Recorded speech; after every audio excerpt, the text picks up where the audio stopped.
ये जो अम्बरीश जी महाराज हैं, ये अम्बरीश जी महाराज का नियम है, एकादशी का व्रत रखते हैं।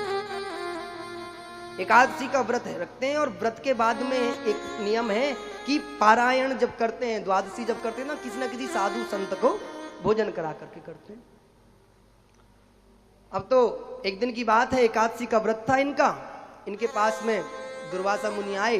दुर्वासा मुनि तो बड़े क्रोधित है, तो किसी कारण बस नाराज हो गए और नाराज होकर के अम्बरीश को मारने के लिए त्वष्टा नाम की राक्षसी पैदा कर दी।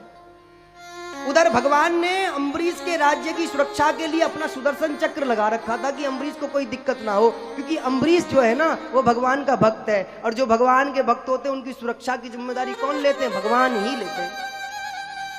लेकिन उन भक्तों से एक निवेदन और मेरा है, आप भगवान को इतने लाचार मत करो कि भगवान को तुम्हारी सुरक्षा की जिम्मेदारी लेनी पड़े।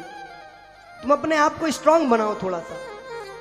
तुम ऐसा भाव अपने मन में रखो कि यदि भगवान को किसी ने दिक्कत दी तो हम उसको दिक्कत दे देंगे। इतना डर बैठा के रखो सबके अंदर कि यदि भगवान को किसी ने टेंशन दी तो हम उसकी खोपड़ी में टेंशन डाल देंगे। अब तो साहब अम्बरीश के लिए तो सुदर्शन चक्र है, तो सुदर्शन करता है अपना काम। और भागवत में अम्बरीश को महाभाग कहा गया है। अम्बरीशो महाभागः सप्तद्वीपवतिं मयिम् अव्ययां च श्रियं लब्ध्वा विभवं चातुलं भुवि। सातों द्वीपों के राजा हैं अम्बरीश, लेकिन विनम्रता कितनी है, धर्म का पालन करने वाले हैं। अब अम्बरीश जी महाराज से जब दुर्वासा मुनि नाराज हो गए, तो जब अम्बरीश को मारने के लिए राक्षसी छोड़ी तो सुदर्शन पर रहा नहीं गया, सुदर्शन दुर्वासा मुनि के पीछे रख लिया। अब दुर्वासा मुनि भागे, ब्रह्मा जी के पास गए, सारे देवताओं के पास गए, कोई सहारा नहीं देता।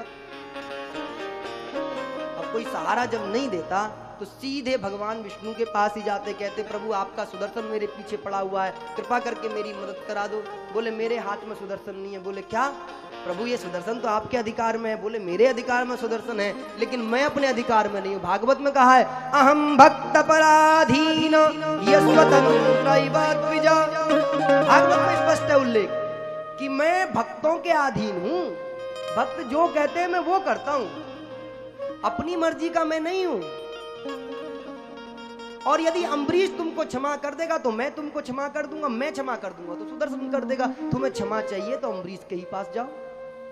पुनः अम्बरीश के पास में गए हैं। आज भी अम्बरीश निराजल द्वार पर दुर्वासा मुनि का इंतजार कर रहा है। और जैसे ही दुर्वासा मुनि आए हैं, अम्बरीश जी महाराज ने उनके पैर छूने के लिए भगे। महाराज कोई अपराध हो गया हो तो क्षमा करो। दुर्वासा मुनि कहते हैं वो तो ठीक है, क्षमा तो हो जाएगा, पहले मेरी जान तो बचा।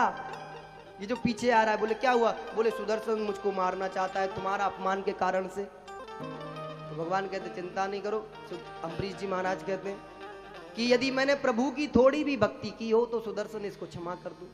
सुदर्शन जी तुरंत शांत हो गए। इसीलिए कहते हैं भगवान भक्तों के अधीन है। महाराज आज दुर्वासा मुनि का त्याग, दुर्वासा मुनि की तपस्या भक्ति के सामने छोटी नजर आ गई। ये भगवान की भक्ति का प्रभाव।